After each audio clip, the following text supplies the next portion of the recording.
Out of the initial 50 babies found missing and determined to be in the same elite category, 49 were later discovered at the White House. Since then, 48 have returned to the unaccounted for list. One baby was returned to her mother that quit her job, while the 50th baby was never really recovered and remains at the top of the unaccounted for list. Unfortunately for the president, nights were becoming a problem as his security staff makes a second late night call aside from the first night when the door slammed.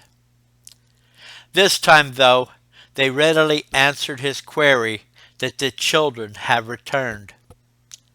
But the president is not certain why he should have been notified because the room has been fortified with security measures.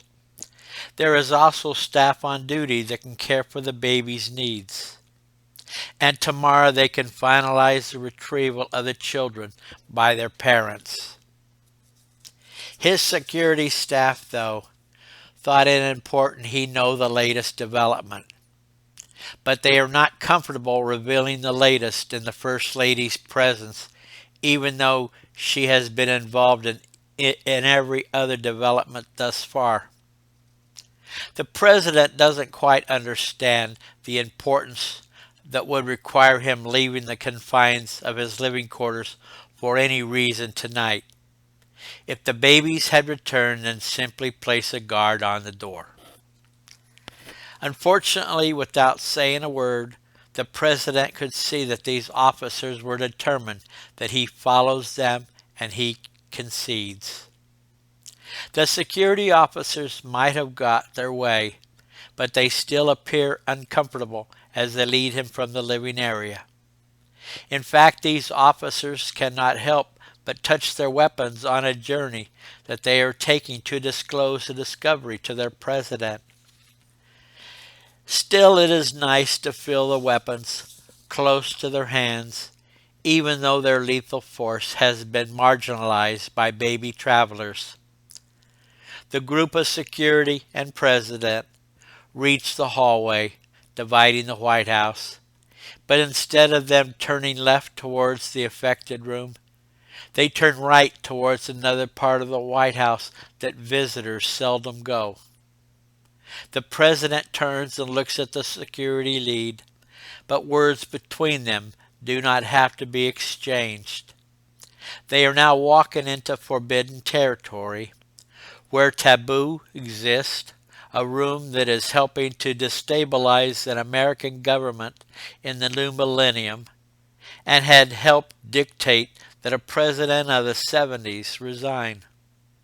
A room where discussions were held on the missiles of October 62, the Vietnam War, the Challenger explosion, the Berlin Wall being demolished, 9/11, Iraq, Afghanistan, Syria, and many other important events. This room, which has been known around the earth as the conscience center of the civilized world, has now lost its luster. The Oval Office is within sight, but the president can only sigh in disbelief that his sanctuary could have been breached. Unfortunately, the truth is staring him in the face as he looks in the open door to find that 48 babies had returned to the White House. But to the president's chagrin, these vermin, as he starts to think of them, refused re-entry into a lesser room, but opted instead to settle an unspoken grievance in the west wing of the White House, the Oval Office. Didn't they realize he was partially responsible for them being born? Because he helped their mothers to get jobs? These babies should be happy instead of problematic. That their mothers didn't simply give their lives up for their careers. Is this to be another grouping of terrorists he will have to face? The pant wetters? The president believed that his faith was strong, that presidents and reverends ran this country, ran this world. But his faith was shattered when mere babies took out all his authority. No man walked a baby into this residence. No camera took a photo of how and when each baby appeared, but they were there. And these children knew of this man, who became known to them by the forfeited spirits that already departed as simply the greatest baby killer in the world.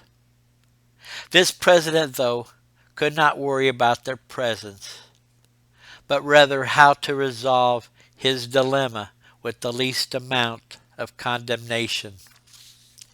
Parents could be held accountable for picking up their children, but over the years the authority for a parent to respond has been taken out of their hands.